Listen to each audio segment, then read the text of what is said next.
Hello student, जय हिंद जय Bharat. Myself Praveen Kumar Prajapati. मैं लेकर आया आपके लिए ऑडियो बुक जो आपके नीट एग्जामिनेशन और बोर्ड एग्जामिनेशन में बहुत ही ज़्यादा मदद करने वाली है। और मैं आपको बताना चाहूँगा कि इस ऑडियो बुक को सबसे अच्छा तरीका जो है ना पढ़ने का, वो ये है कि आप सुनते सुनते साथ में लाइन बाय लाइन एनसीईआरटी की रीडिंग भी करते रहे। रीडिंग करना मतलब जो मैं वीडियो में यहाँ पर आपको दे रहा हूँ उसको आप पढ़ते भी रहे, तो आपका बहुत अच्छा रिवीजन हो जाएगा स्टूडेंट्स। और आई होप, मुझे आशा है कि यकीनन ये आपको बहुत ही ज़्यादा मदद करेगी आपकी स्टडी में, आपके रिवीजन में बूस्टअप कर देगी आपको। और आपको कोई और भी ऑडियो बुक चाहिए तो उसके लिए आप कमेंट में लिख सकते हैं बेझिझक। तो मैं पूरी कोशिश करूँगा अपने बिजी से बिजीस्ट शेड्यूल में से बनाने की। स्टूडेंट, इसके लिए आपको कुछ नहीं करना होगा, सिर्फ चैनल को सब्सक्राइब करना है, बेल आइकन को प्रेस करना, ऑल पे सेट कर देना ताकि मेरी न्यू वीडियो की नोटिफिकेशन आप तक आती रहे। ठीक है, चलिए तो मिलते हैं। ओके, पढ़ते हैं अध्याय 7, मानव स्वास्थ्य तथा रोग। एक लंबे समय तक स्वास्थ्य को शरीर और मन की ऐसी स्थिति माना गया है जिसमें देह के कुछ तरों यानी ह्यूमर का संतुलन बना रहता था। प्राचीन यूनानवासी जैसे कि हिप्पोक्रेटिस और चिकित्सा का भारतीय आयुर्वेद तंत्र भी यही दावा करते थे। ऐसा माना जाता था कि काले पित्त यानी ब्लैक वाइल वाले गर्म व्यक्तित्व वाले होते हैं और उन्हें बुखार होता है। इस प्रकार से निष्कर्ष का कारण मात्र विमर्श विचारधारा थी। विलियम हार्वे द्वारा प्रयोगात्मक विधि अपनाते हुए रक्त परिसंचरण की खोज और थर्मामीटर का उपयोग करते हुए काले पित्त वाले व्यक्तियों के शरीर का तापमान प्रसामान्य दर्शाने से स्वास्थ्य के अच्छे तरल की परिकल्पना यानी हाइपोथेसिस को गलत सिद्ध कर दिया। कुछ वर्षों बाद जैविकी ने बताया कि तंत्रिका तंत्र यानी न्यूरल सिस्टम और अंतःस्रावी तंत्र यानी एंडोक्राइन सिस्टम हमारे प्रतिरक्षा तंत्र यानी इम्यून सिस्टम को प्रभावित करता है और हमारा प्रतिरक्षा तंत्र हमारे स्वास्थ्य को बनाए रखता है। इस प्रकार मन और मानसिक अवस्था हमारे स्वास्थ्य पर असर डालती है। निसंदेह स्वास्थ्य निम्नलिखित बातों से प्रभावित होता है। क, आनुवंशिक विकार यानी जेनेटिक डिसऑर्डर, वे अपूर्णताएं जिनको लेकर बच्चा जन्मता है और वे अपूर्णताएं जो बच्चे को जन्म से ही माँ बाप से वंशागत रूप से में मिलती हैं। ख, संक्रमण, और ग, हमारी जीवन शैली जिसमें जो खाना हम खाते हैं, जो पानी हम पीते हैं, जो विश्राम हम शरीर को देते हैं, जो व्यायाम हम करते हैं, जो स्वभाव हमारे भीतर है और जिनकी हमारे में कमी है आदि शामिल है।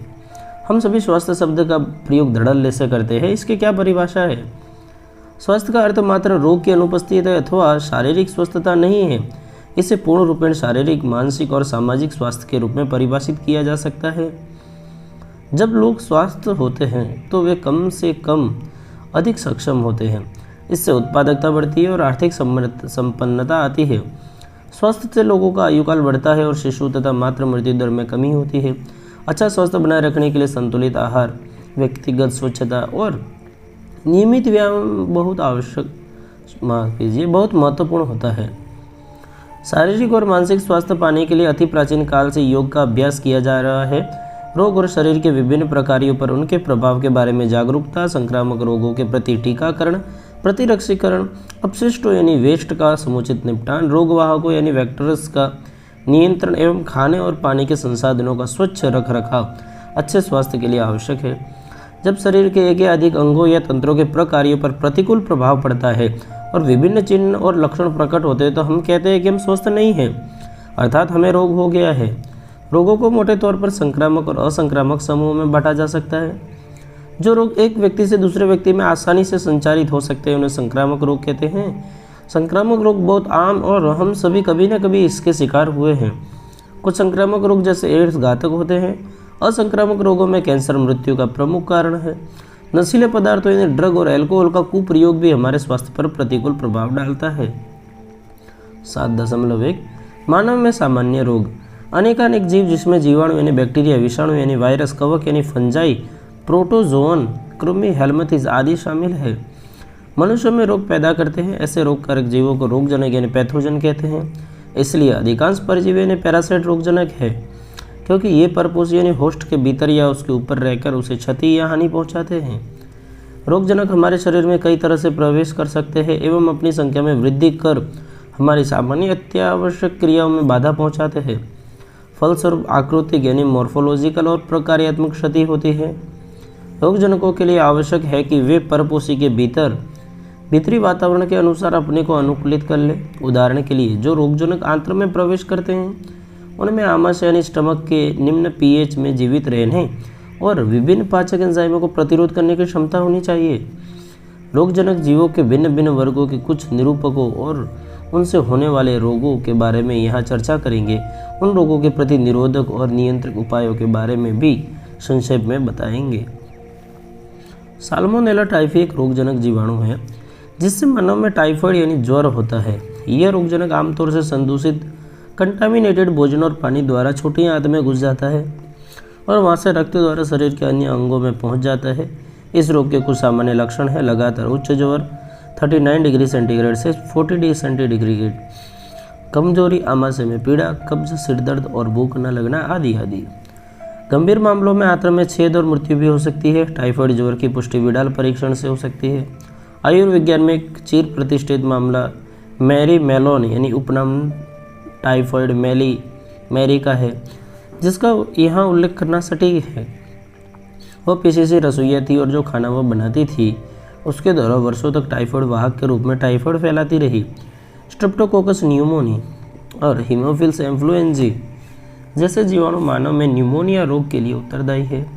इस रोग में फुफ्फुस यानी लंग्स के वायुकोष्ठ यानी एल्वियोलाई संक्रमित हो जाते हैं। संक्रमण के फलस्वरूप वायुकोष्ठों में तरल भर जाता है, जिसके कारण सांस लेने में गंभीर समस्याएं पैदा हो जाती है।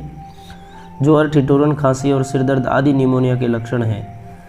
गंभीर मामलों में ओठ और हाथ की उंगलियों के नाखूनों का रंग धूसर से लेकर नीला तक हो जाता है।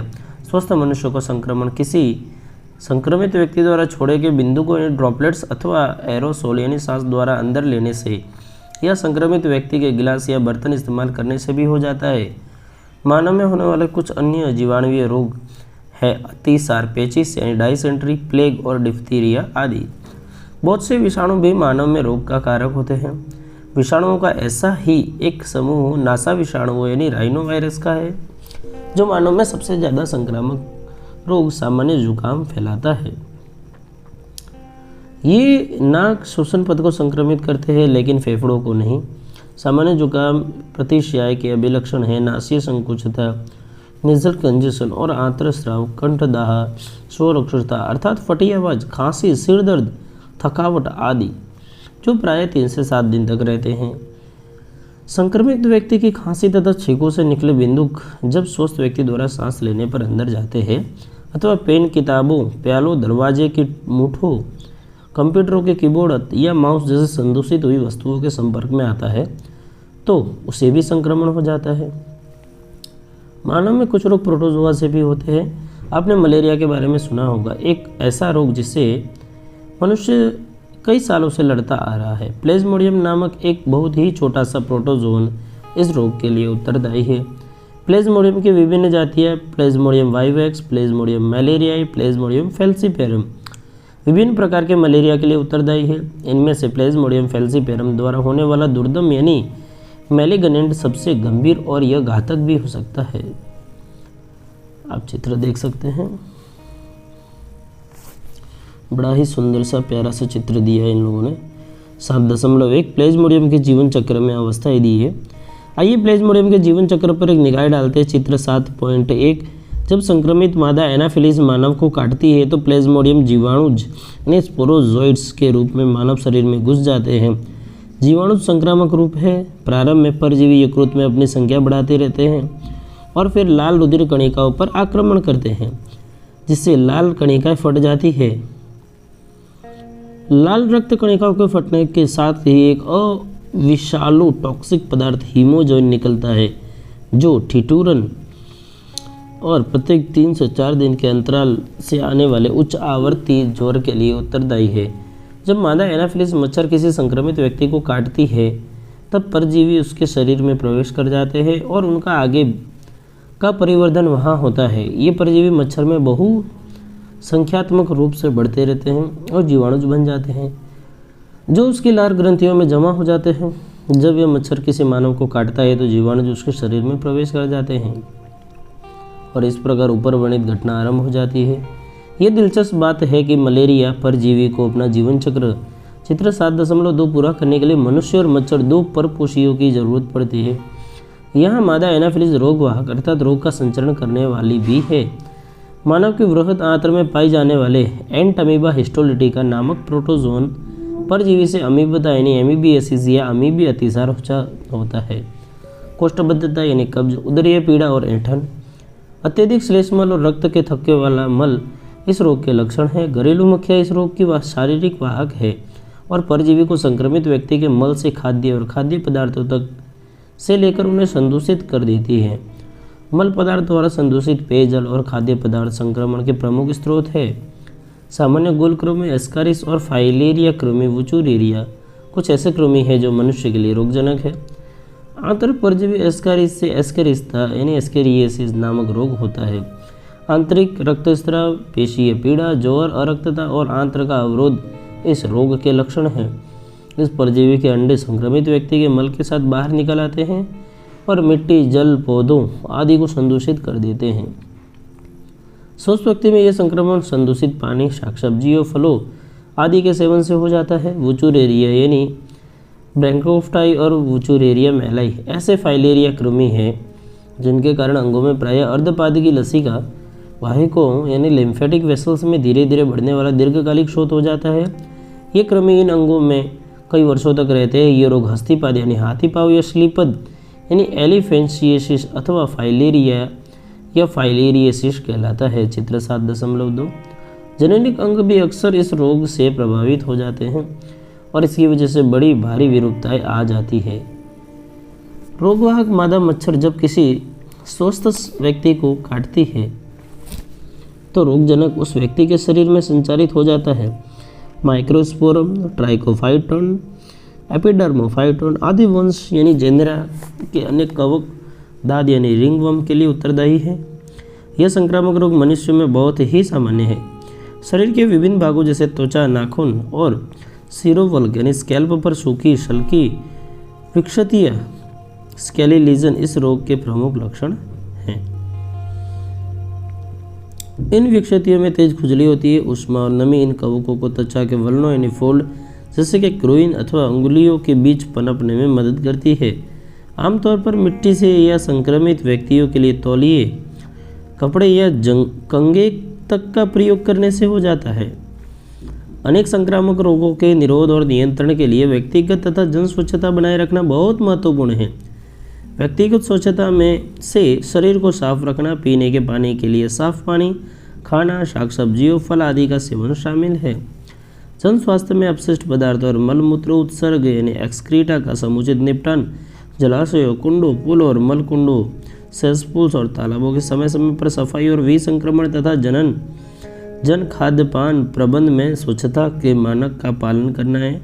ये उपाय विशेष रूप से वहाँ अनिवार्य है जहाँ संक्रामक रोग खाद्य पदार्थ और पानी के द्वारा संचारित होते हैं, जैसे कि टाइफॉइड, अमीबता, एस्केरिस्ता, न्यूमोनिया और सामान्य जुकाम जैसे वायुवाहित एयरबॉर्न रोगों के मामले में ऊपर बताए गए उपायों के अलावा संक्रमित व्यक्तियों के या उनके सामान के निकट संपर्क में आने से बचना चाहिए।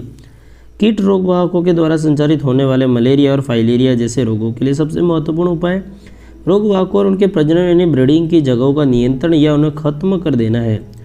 ये लक्ष्य आवासीय क्षेत्रों में और उसके आसपास पानी को जमा नहीं होने देते।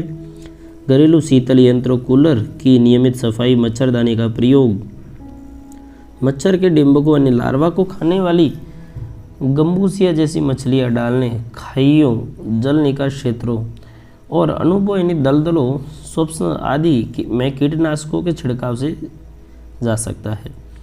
इसके अलावा दरवाज़ों और खिड़कियों में जाली लगानी चाहिए ताकि मच्छर अंदर न घुस सके। भारतवर्ष के बहुत से भागों में हाल ही में रोगजनक वाहित एडिस मच्छर, डेंगू और चिकनगुनिया जैसे रोगों का व्यापक रूप से फैलने के संदर्भ में ऐसे उपाय और भी महत्वपूर्ण हो गए हैं। जीव विज्ञान में हुई प्रगति से हमें अनेक संक्रामक रोगों से निपटने के लिए कारगर हथियार मिल गए हैं। टीका यानी वैक्सीन के उपयोग प्रतिरक्षीकरण कार्यक्रमों में चेचक जैसे जानलेवा रोग पूरी तरह से उन्मूलन कर दिया गया है। वैक्सीन के इस्तेमाल से पोलियो, डिप्थीरिया, न्यूमोनिया और टिटनेस जैसे अनेक संक्रामक रोगों को काफ़ी हद तक नियंत्रित कर लिया गया है। जैव प्रौद्योगिकी यानी बायोटेक्नोलॉजी, जिसके बारे में आप 12वें अध्याय में और ज़्यादा पढ़ेंगे, नए नए और अधिक सुरक्षित वैक्सीन बनाने के कगार पर है। प्रतिजैविक यानी एंटीबायोटिक एवं अन्य दूसरी औषधियों की खोज ने भी संक्रामक रोगों के प्रभावी ढंग से उपचार करने में हमें सक्षम बनाया है। प्रतिरक्षा, हमें हर रोज़ बड़ी संख्या में संक्रामक कारकों का सामना करना पड़ता है, परंतु इनमें से कुछ ही रोग के शिकार बनाते हैं। क्यों? इसका कारण यह है कि हमारा शरीर अधिकांश बाह्य कारकों से अपनी रक्षा कर लेता है। परपोषी की रोगकारक जीवों से लड़ने की क्षमता जो उसे प्रतिरक्षी तंत्र के कारण मिली है, उसे प्रतिरक्षा यानी इम्यूनिटी कहलाती है। प्रतिरक्षा दो प्रकार की होती है, सहज प्रतिरक्षा तथा उपार्जित प्रतिरक्षा। 7.2.1 सहज प्रतिरक्षा। सहज प्रतिरक्षा यानी इनेट इम्यूनिटी एक प्रकार की अविशेष रक्षा है जो जन्म के समय मौजूद होती है। यह प्रतिरक्षा हमारे शरीर में बाह्य कारकों के प्रवेश के सामने भिन्न प्रकार के रोध खड़ा करने से हासिल होती है। सहज प्रतिरक्षा में 4 प्रकार के रोध होते हैं। ये रोध है को शारीरिक रोध यानी फिजिकल बैरियर। हमारे शरीर पर त्वचा मुख्य रोध है जो सूक्ष्म जीवों के प्रवेश को रोकता है। श्वसन जठरांत यानी गैस्ट्रोइंटेस्टाइनल और जनन मूत्र पथ को आश्रित करने वाली एपिथेलियम का श्लेष्मा वाले म्यूकस कोटिंग भी शरीर में घुसने वाले रोगाणुओं को रोकने में सहायक करता है।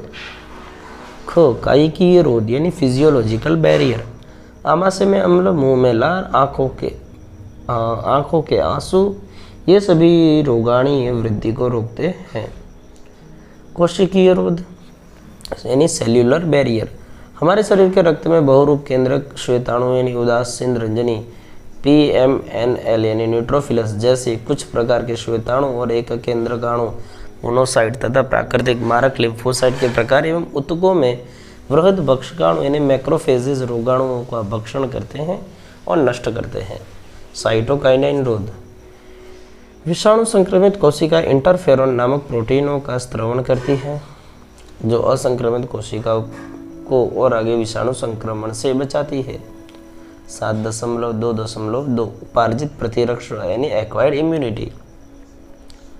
दूसरी ओर उपार्जित प्रतिरक्षा रोगजनक विशिष्ट है, इसका अभिलक्षण समृद्धि है। इसका अर्थ यह है कि हमारे शरीर का जब पहली बार किसी रोगजनक से सामना होता है तो यह अनुक्रिया रिस्पॉन्स करता है जिसे निम्न तीव्रता की प्राथमिक अनुक्रिया कहते हैं, और बाद में उसी रोगजनक से सामना होने पर बहुत ही उच्च तीव्रता की द्वितीयक या पूर्ववृत्तीय यानी एनामिस्टिक अनुक्रिया होती है।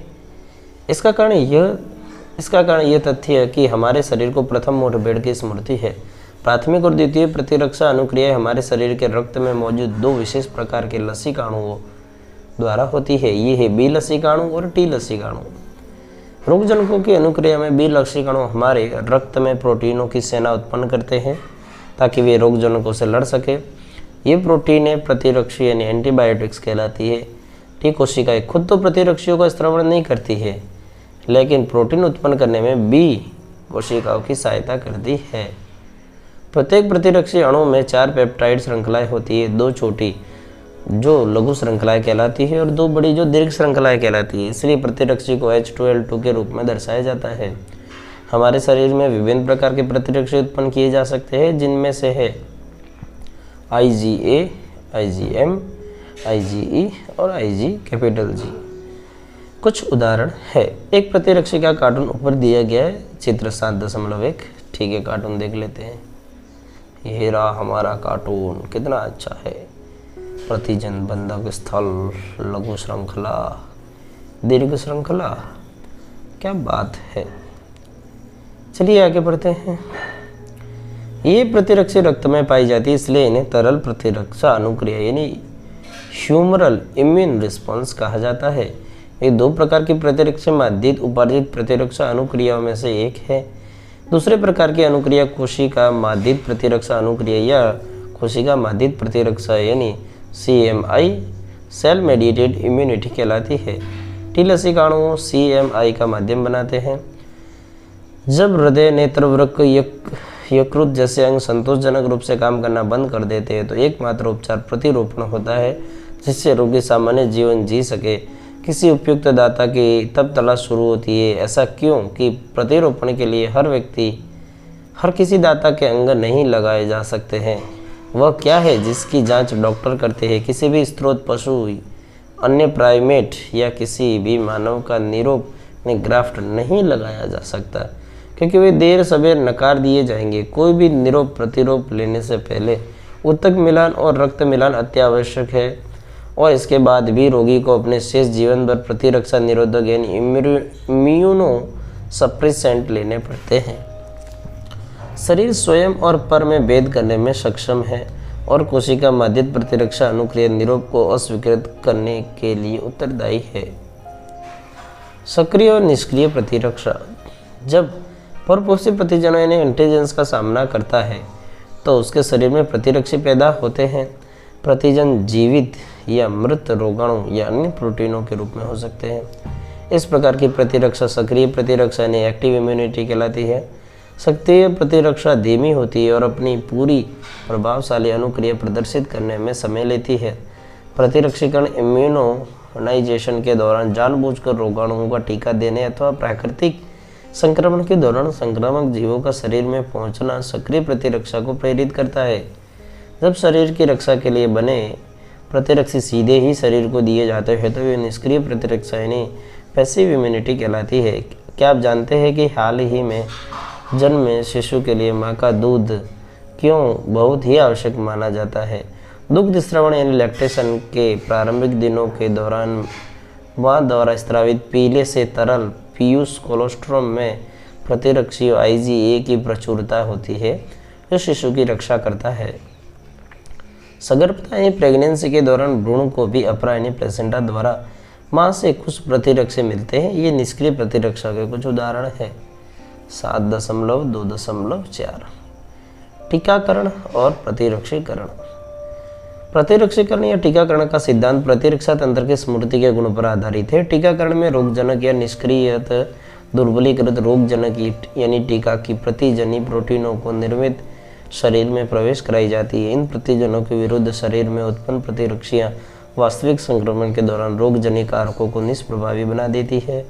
टीका स्मृति बी और टी कोशिकाएं भी बनाते हैं जो परिवर्ती प्रभावन यानी सब्सिक्वेंट एक्सपोजर रोग होने पर रोगजनक को जल्दी से पहचान लेती है और प्रतिरक्षियों के भारी उत्पादन से हमलावर को हरा देती है।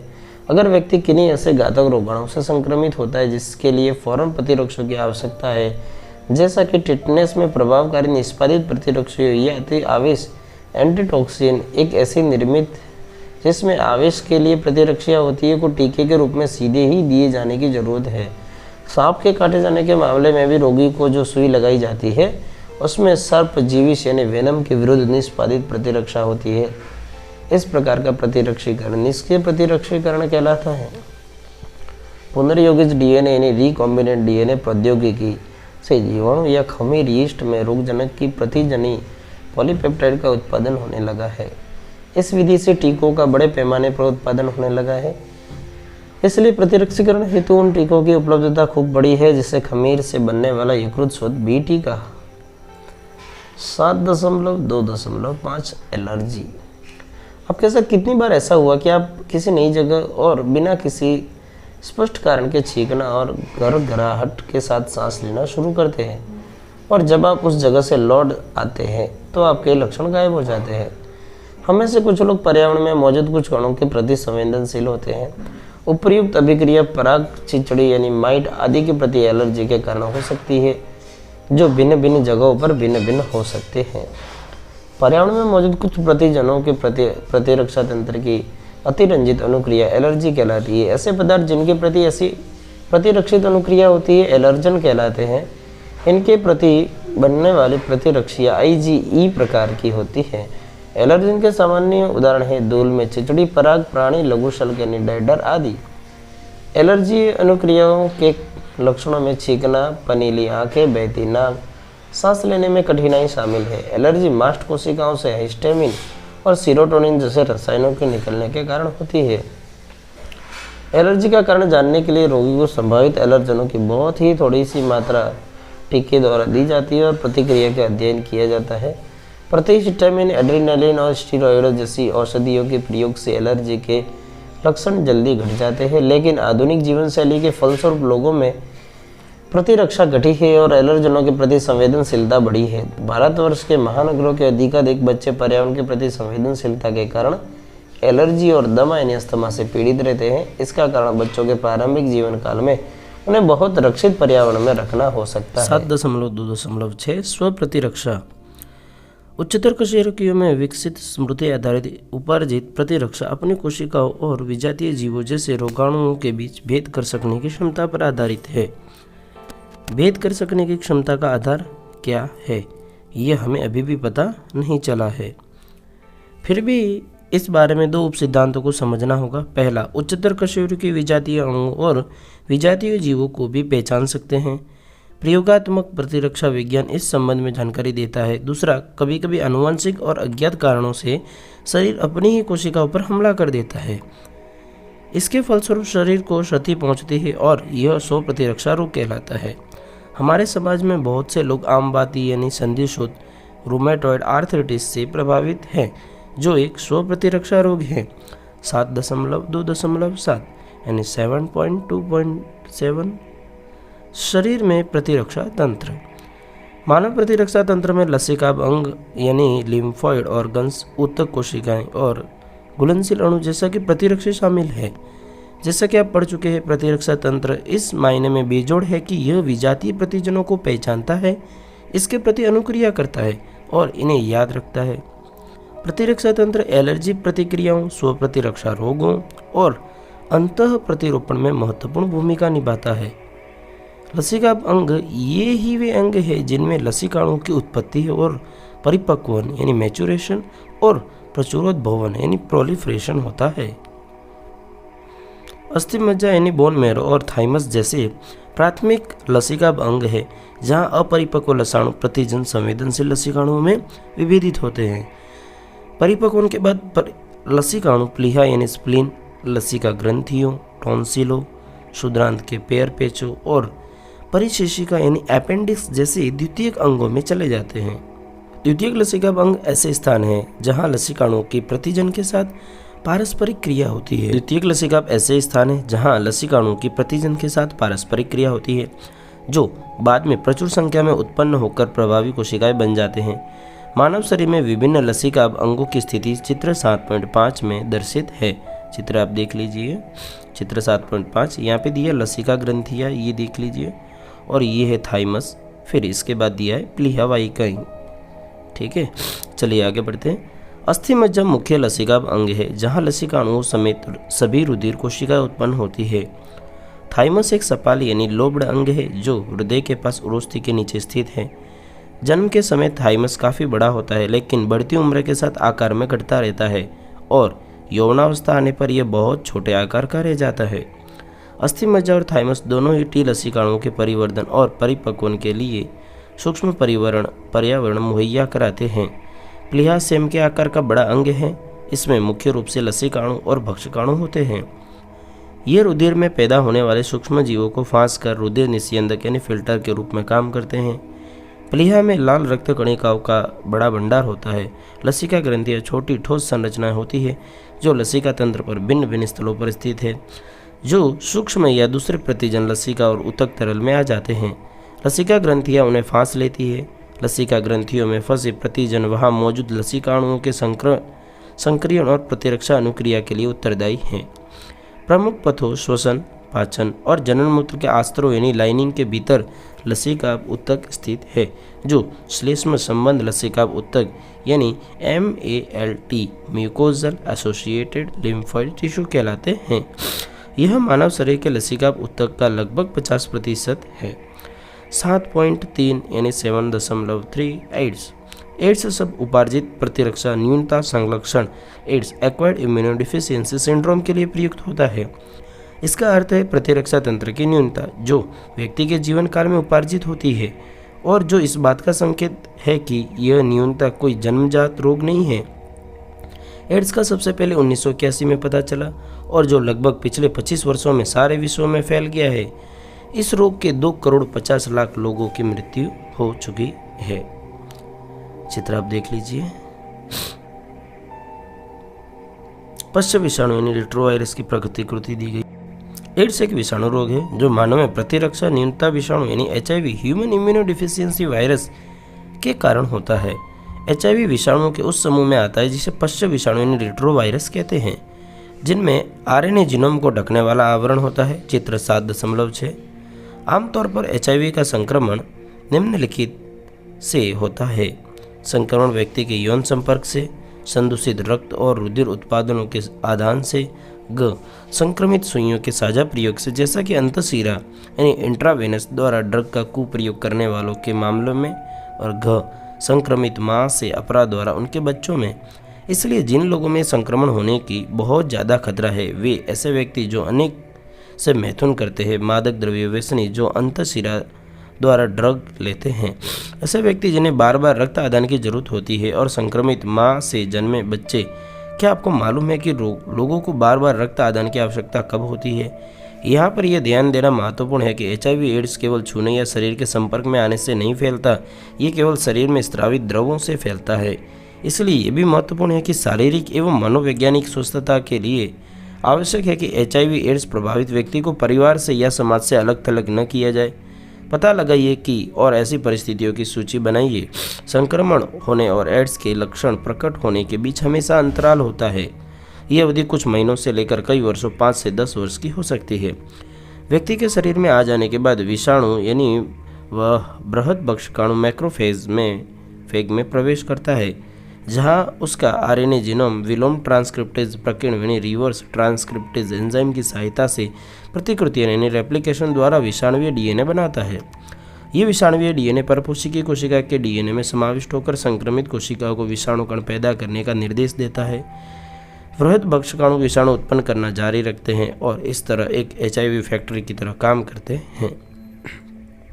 इसके साथ ही HIV सहायक T लसिकाणु यानी THT लसिकाणुओं के एक प्रकार का उपसमुच्चय है, जिसके बारे में आप ऊपर प्रतिरक्षा तंत्र में पढ़ चुके हैं, में घुस जाता है, प्रतिकृति बनाता है और संतति विषाणु पैदा करता है। रुधिर में छोड़े गए संतति विषाणु दूसरे सहायक T लसिकाणुओं पर हमला करते हैं। यह क्रम बार बार दोहराया जाता है, जिसकी वजह से संक्रमित व्यक्ति के शरीर में सहायक T लसिकाणुओं की संख्या में उत्तरोत्तर कमी होती है। इस अवधि के दौरान बार बार बुखार और दस्त आते हैं तथा वजन घटता है। सहायक T लसिकाणुओं की संख्या में गिरावट के कारण व्यक्ति जीवाणुओं, विशेष रूप से माइकोबैक्टीरियम विषाणुओं, कवक, यहाँ तक कि टॉक्सोप्लेज्मा जैसे परजीवियों के संक्रमण का शिकार हो जाता है। रोगी में इतनी प्रतिरक्षा न्यूनता होती है कि वह इन संक्रमणों से अपनी रक्षा करने में असमर्थ हो जाता है। एड्स के लिए व्यापक रूप से काम में लाया जाने वाला नैदानिक परीक्षण एंजाइम संलग्न प्रतिरक्षा रोधी आमापन एलिसा यानी एंजाइम लिंक्ड इम्यूनोजार्बेट एस्से हैं। प्रतिपश्च विषाणुवीय यानी एंटी रेट्रोवायरल औषधियों से एड्स का उपचार आंशिक रूप से ही प्रभावी है। ये औषधियाँ रोगी की अवश्यंभावी मृत्यु को आगे सरका सकती है, रोक नहीं सकती। एड्स की रोकथाम, एड्स को ठीक नहीं किया जा सकता, इसलिए इसकी रोकथाम ही सबसे उत्तम उपाय है। इसके अलावा HIV संक्रमण सचेतन व्यवहार पैटर्न के कारण फैलता है, न कि न्यूमोनिया या टाइफाइड की तरह अनजाने में। यह ठीक है कि रक्त आदान रोगियों में, नवजातों में, माँ से आदि में ये संक्रमण सही निगरानी यानी मॉनिटरिंग न होने के कारण हो सकता है। एकमात्र बहाना अनभिज्ञता हो सकती है, लेकिन कहावत बिल्कुल सही है कि अज्ञानता के कारण मत मरो। समाज, देश में राष्ट्रीय एड्स नियंत्रण संगठन NACO national AIDS control organisation और कुछ अन्य गैर सरकारी संगठन NGO लोगों को एड्स के बारे में शिक्षित करने के लिए बहुत काम कर रहे हैं। HIV संक्रमण को फैलने से रोकने के लिए विश्व स्वास्थ्य संगठन ने अनेक कार्यक्रम आरंभ किए हैं। रक्त बैंकों के रक्त को HIV से मुक्त करना, सार्वजनिक और निजी अस्पतालों और क्लिनिकों में केवल प्रयोज्य यानी डिस्पोजेबल सुइयां और सिरिंज ही काम में लाई जाए, इसकी व्यवस्था करना, कंडोम का मुफ्त वितरण, ड्रग के कुप्रयोग को नियंत्रित करना, सुरक्षित यौन संबंधों की सिफारिश करना और सुग्राही समष्टि यानी ससेप्टेबल पॉपुलेशन में HIV के लिए नियमित जांच को बढ़ावा देना इन कार्यक्रमों में से कुछ एक है। HIV से संक्रमण या एड्स से ग्रस्त होना कोई ऐसी बात नहीं है जिसे छुपाया जाए, क्योंकि छुपाने से संक्रमण और भी ज़्यादा लोगों में फैल सकता है। समाज में HIV एड्स संक्रमित लोगों को सहायता और सहानुभूति की जरूरत होती है एवं उन्हें हेय दृष्टि से नहीं देखा जाना चाहिए। जब तक समाज में ऐसी समस्या के रूप में नहीं देखेगा जिसका समाधान सामूहिक तौर पर किया जाना चाहिए, तब तक रोग के व्यापक रूप से फैलने की गुंजाइश कई गुना बढ़ेगी। ये एक ऐसी व्याधि है जिसके फैलाव को समाज और चिकित्सक वर्ग के सम्मिलित प्रयास से ही रोका जा सकता है। 7.4 कैंसर।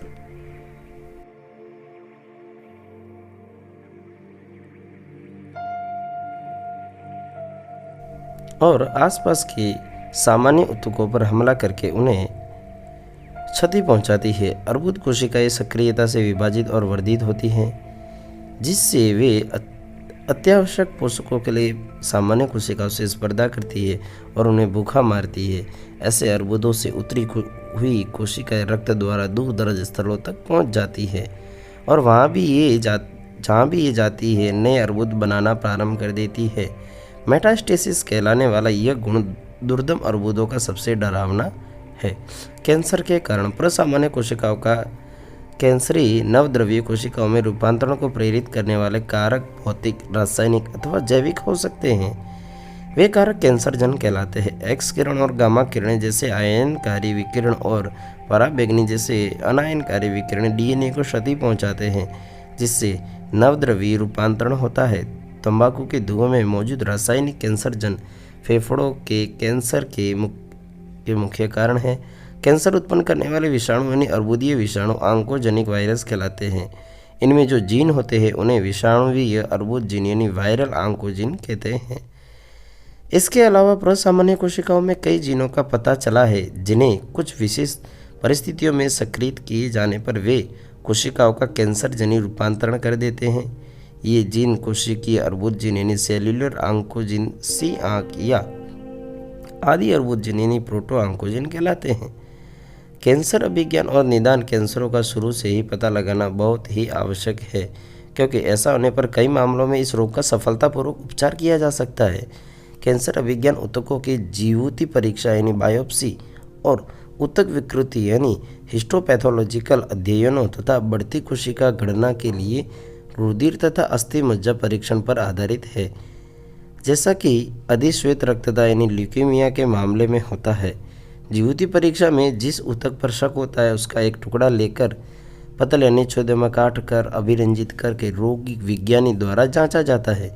आंतरिक अंगों के कैंसर का पता लगाने के लिए विकिरण चित्रण यानी रेडियोग्राफी, एक्स किरणों का प्रयोग, अभिकलित टोमोग्राफी यानी सीटी, कंप्यूटेड टोमोग्राफी और चुंबकीय अनुनादी इमेजिंग यानी एमआरआई, मैग्नेटिक रेजोनेंस इमेजिंग जैसी तकनीकें बहुत उपयोगी है। अभिकलित टोमोग्राफी एक्स किरणों का उपयोग करके किसी अंग के भीतरी भागों की त्रिविम प्रतिबिंब बनाती हैं। जीवित ऊतक में वैकृतिक यानी पैथोलॉजिकल और कायिकीय यानी फिजियोलॉजिकल परिवर्तनों का एकदम सही पता लगाने के लिए एमआरआई में तेज चुंबकीय क्षेत्रों और आयनकारी विकिरणों का उपयोग किया जाता है। कुछ कैंसरों का पता लगाने के लिए कैंसर विशिष्ट प्रतिजनों के विरुद्ध प्रतिरक्षियों का भी उपयोग किया जाता है। कुछ कैंसरों के प्रति वंशागत सुग्राहिता वाले व्यक्तियों में जीनों का पता लगाने के लिए आणविक यानी मॉलिक्यूलर जैविकी की तकनीकों को काम में लाया जाता है। ऐसे जीनों की पहचान जो किसी व्यक्ति को विशिष्ट कैंसरों के प्रति प्रवृत्त यानी प्रिडिस्पोज करते हैं, कैंसर की रोकथाम के लिए बहुत उपयोगी हो सकते हैं। ऐसे व्यक्तियों को कुछ ऐसे विशेष कैंसर जनों से जिनके प्रति वे सुग्राही है, जैसे फुफ्फुस कैंसर में तंबाकू का धुआं से बचने की सलाह देनी चाहिए। कैंसरों का उपचार। आमतौर पर कैंसरों के उपचार के लिए शल्य क्रिया, विकिरण चिकित्सा, प्रतिरक्षा चिकित्सा का सहारा लिया जाता है। विकिरण चिकित्सा में अर्बुद कोशिकाओं को घातक रूप से किरणित यानी इंटरेट किया जाता है, लेकिन अर्बुद के ढेर के पास वाले प्रसामान्य ऊतकों का पूरा ध्यान रखा जाता है। कैंसर कोशिकाओं को मारने के लिए अनेक रसोचिकित्सीय यानी कीमोथेराप्यूटिक औषध काम में लाए जाते हैं। इनमें से कुछ औषध विशेष अर्बुदों के लिए विशिष्ट है। अधिकांश औषधों के अनुषंगी प्रभाव या दुष्प्रभाव यानी साइड इफेक्ट्स होते हैं, जैसा कि बालों का झड़ना, अरक्तता आदि। अधिकांश कैंसर का उपचार शल्यक्रम, विकिरण चिकित्सा और रसोचिकित्सा के संयोजन से किया जाता है। अर्बुद कोशिकाएं प्रतिरक्षा तंत्र द्वारा पता लगाए जाने और नष्ट किए जाने से बचती है, इसलिए ऐसे पदार्थ दिए जाते हैं जिन्हें जैविक अनुक्रिया रूपांतरण कहते हैं, जैसे कि वाई इंटरफेरोन जो उनके प्रतिरक्षा तंत्र को सक्रिय करता है और अर्बुद को नष्ट करने में सहायता करता है। 7.5 ड्रग और एल्कोहल। सर्वेक्षण और आंकड़ों से पता चलता है कि ड्रग और एल्कोहल का उपयोग विशेष रूप से नवयुवकों में बढ़ रहा है। ये सचमुच चिंता का विषय है, क्योंकि इसके अनेक दुष्परिणाम होते हैं। समुचित शिक्षा और मार्गदर्शन से नवयुवक इन खतरनाक आदतों से अपने आप को बचा पाएंगे और स्वस्थ जीवन शैली अपनाएंगे। आमतौर पर जिन ड्रगों का कुप्रयोग किया जाता है वे है ओपियोइड्स, कैनाबिनॉइड्स और कोका एल्केलॉइड्स। इनमें से अधिकांश पुष्पीय पादपों से प्राप्त किए जाते हैं। कुछ ऐसे भी हैं जो कवकों से निकाले जाते हैं। ओपियोइड्स ऐसे ड्रग है जो हमारे केंद्रीय तंत्रिका तंत्र और जठरांत पथ में मौजूद विशिष्ट ओपियोइड्स ग्राहियों यानी रिसेप्टर्स से बंध जाते हैं। आमतौर पर स्मैक के नाम से मशहूर हीरोइन चित्र 7.7 जिन रासायनिक रूप से डाईएसिटिलीन मॉर्फिन है, जो एक सफ़ेद गंधहीन तीखा रविदार यौगिक होता है। ये मॉर्फिन के एसिटिलीकरण से प्राप्त किया जाता है। चित्र 7.7 जो कि पोस्त के पौधे पेपेवर सेमनीफेरम के लेटेक्स के निष्कर्षण द्वारा प्राप्त किया जाता है। आमतौर पर हेरोइन नाक द्वारा जोर से सांस लेकर या टीके द्वारा ली जाती है। यह एक अवसादक यानी डिप्रेसेंटेंट है और शरीर के प्रकारों को धीमा करती है। देख लीजिए चित्र मॉर्फिन की रासायनिक संरचना और उसके बाद सेमनीफेरम यानी अफीम पोस्त का चित्र यहाँ पे दिया गया है। चलिए बढ़ते हैं आगे। कैनाबिनॉइड्स रसायनों का समूह चित्र 7.9 जो मुख्य रूप से मस्तिष्क में मौजूद कैनाबिनॉइड ग्राहियों से पारस्परिक क्रिया करते हैं। प्राकृतिक कैनाबिनॉइड्स कैनाबिस सटाइवा पौधे की पुष्पक्रम यानी इन्फ्लोरेसेंस से प्राप्त किए जाते हैं। भांग के फूलों के शीर्ष, पत्तियां और राल यानी रेजिन के विभिन्न संयोजन मैरिजुआना, हशीश, चरस और गांजा बनाने के काम आते हैं।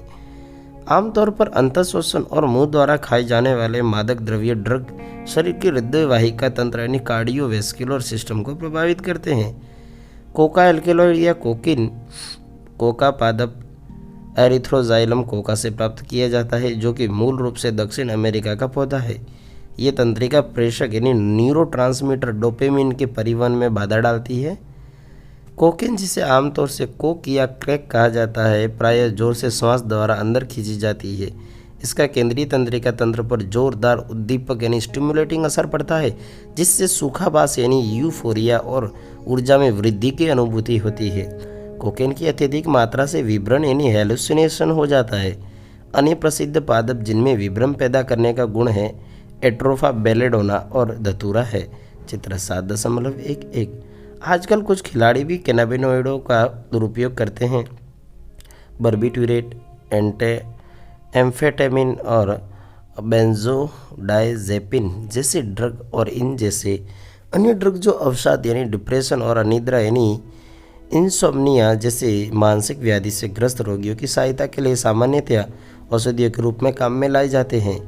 इनका भी कुप्रयोग होता है। मॉर्फिन एक बहुत प्रभावी शामक यानी सेडेटिव और पीड़ाहार है और जिन रोगियों का शल्य क्रिया यानी सर्जरी हुई है उनके लिए बहुत उपयोगी है।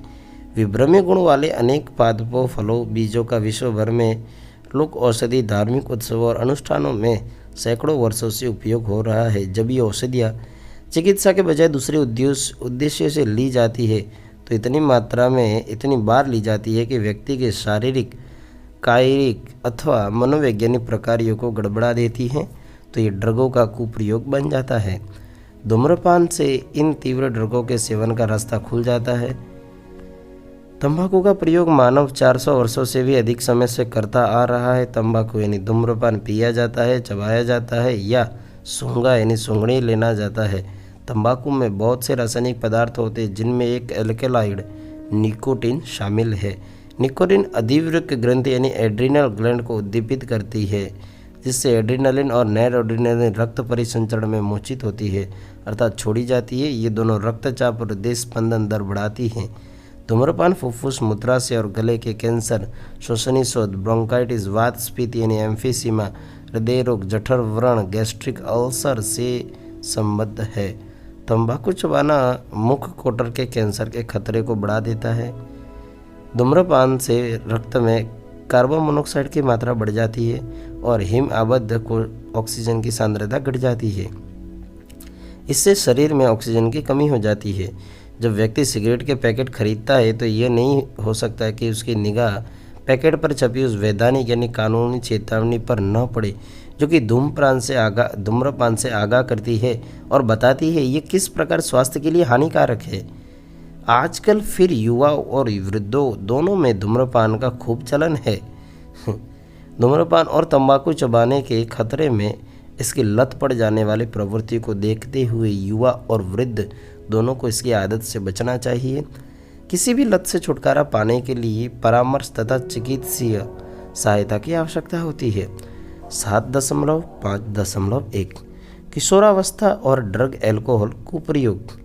किशोरावस्था का अर्थ एक अवधि और एक प्रक्रिया दोनों से है, जिसके दौरान एक बालक समाज में अपनी प्रभावी सहभागिता के लिए अपनी वृत्ति और विश्वास के अनुसार परिपक्व होता है।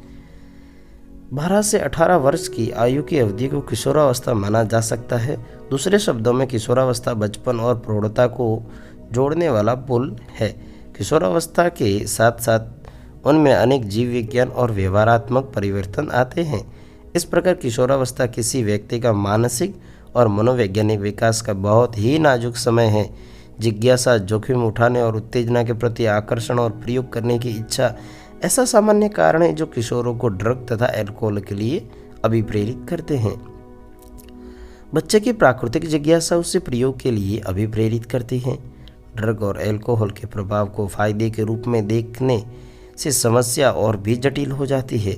इस प्रकार ड्रग या अल्कोहल का पहली बार सेवन जिज्ञासा या प्रयोग करने के कारण हो सकता है, लेकिन बाद में बच्चा इनका उपयोग समस्याओं का सामना करने से बचने के लिए करने लगता है। पिछले कुछ समय से शैक्षिक क्षेत्र में या परीक्षा में सबसे आगे रहने के दबाव से उत्पन्न तनाव ने किशोरों को अल्कोहल या ड्रगों को आजमाने के लिए फुसलाने में महत्वपूर्ण भूमिका निभाई है। युवकों में यह बोध थी कि धूम्रपान करना, ड्रग या अल्कोहल का उपयोग व्यक्ति के ठंडा या प्रगति का प्रतीक है। यही इन आदतों को शुरू करने का मुख्य कारण है। इस बोध को बढ़ावा देने में टेलीविज़न, सिनेमा, समाचार पत्र, इंटरनेट ने भी सहायता की है। किशोरों में ड्रग और अल्कोहल के कुप्रयोग के अन्य कारणों में परिवार के ढांचे में अस्थिरता या एक दूसरे को सहारा देने तथा मित्रों के दबाव का अभाव भी है। व्यसन और निर्भरता। यह समय समझ के ड्रग लाभकारी है उन्हें बार बार लेने का कारण सबसे महत्वपूर्ण बात यह है कि अल्कोहल और ड्रग की अंतर्निहित व्यसनी प्रकृति है, लेकिन व्यक्ति इस बात को नहीं समझ पाता है। ड्रगों और अल्कोहल के कुछ प्रभावों के प्रति लत एक मनोवैज्ञानिक आसक्ति है। यह प्रभाव है सुखाभास और भला चंगा होने की अस्थायी भावना, जो व्यक्ति को उस समय भी ड्रग एवं अल्कोहल लेने के लिए प्रेरित करने से जुड़ी है, जबकि इसकी ज़रूरत नहीं होती या उनका इस्तेमाल आत्मघाती है। ड्रग के बार बार उपयोग से हमारे शरीर में मौजूदा ग्राहियों का स्तर बढ़ जाता है। इसके फलस्वरूप ग्राही ड्रगों या अल्कोहल की केवल उच्चतर मात्रा के प्रति अनुक्रिया करते हैं, जिसके कारण अधिकाधिक मात्रा लेने की लत पड़ जाती है। लेकिन यह बात बुद्धि में बिल्कुल स्पष्ट होनी चाहिए कि इन ड्रग को एक बार लेना भी व्यसन बन सकता है।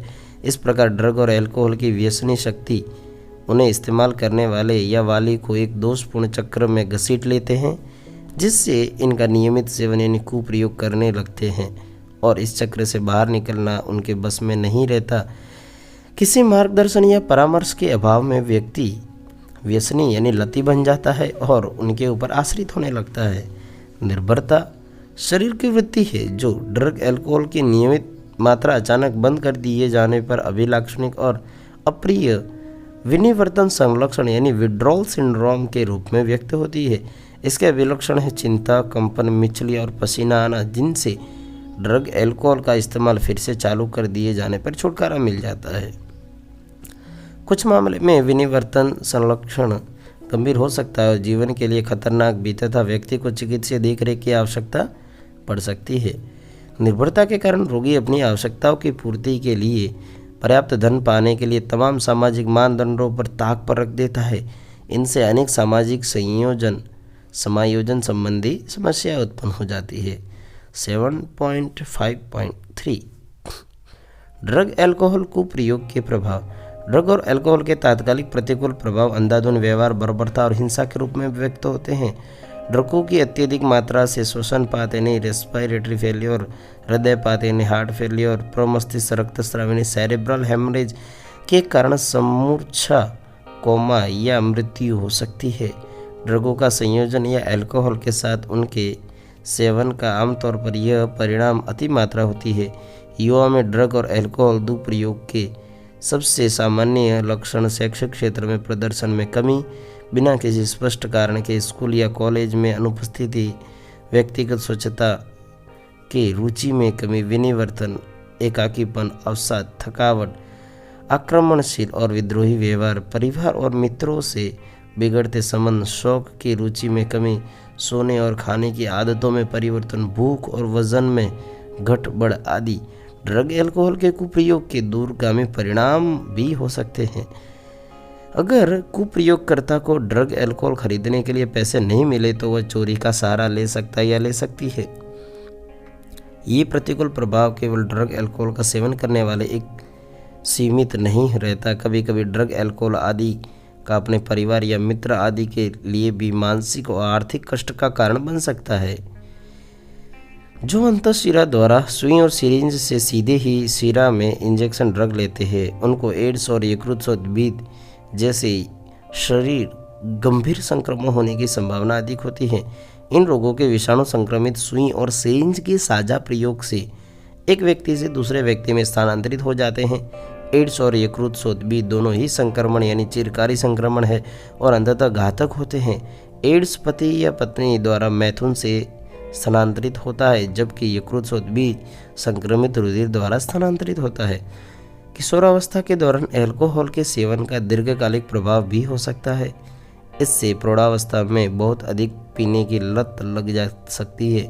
ड्रग और अल्कोहल के चिरकारी उपयोग से तंत्रिका तंत्र और यकृत को क्षति यानी सिरोसिस पहुंचती है। ऐसा भी ज्ञात है कि गर्भावस्था के दौरान ड्रगों के एवं अल्कोहल का उपयोग गर्भ पर प्रतिकूल प्रभाव डालता है। ड्रगों का एक और दुरुपयोग कुछ खिलाड़ियों द्वारा अपने प्रदर्शन को और बेहतर करने के लिए हो सकता है। वे खेलों में स्वापक पीड़ाहार यानी नार्कोटिक, एंजेलिसिक्स, उपचय स्टेरॉयडों, मूत्रल दवाओं और कुछ हार्मोनों का कुप्रयोग मांसपेशियों को शक्तिशाली बनाने और आक्रामकता को बढ़ाने और फलस्वरूप खेल प्रदर्शन के लिए करते हैं। महिलाओं में उपचय स्टेरॉयडों के सेवन के अनुषंगी प्रभाव में पुंसत्वन यानी मैस्कुलिनाइजेशन यानी पुरुष जैसे लक्षण, बड़ी आक्रामकता, भाव दशा में उतार चढ़ाव, अवसाद, असामान्य आर्तव चक्र, मुंह और शरीर पर बालों की अत्यधिक वृद्धि, भक्षेप का बढ़ जाना, आवाज़ का गहरा होना शामिल है।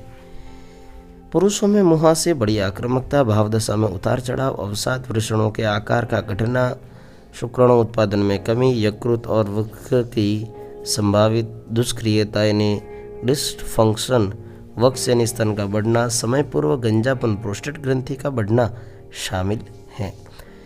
लंबे समय तक सेवन से ये प्रभाव स्थायी हो सकते हैं। युवा नर या स्त्रियों में मुंह और शरीर के सख्त मुहासे और लंबी अस्थियों की वृद्धि केंद्रों का कालपूर्व बंद होने के फलस्वरूप वृद्धि रुद्ध हो सकती है।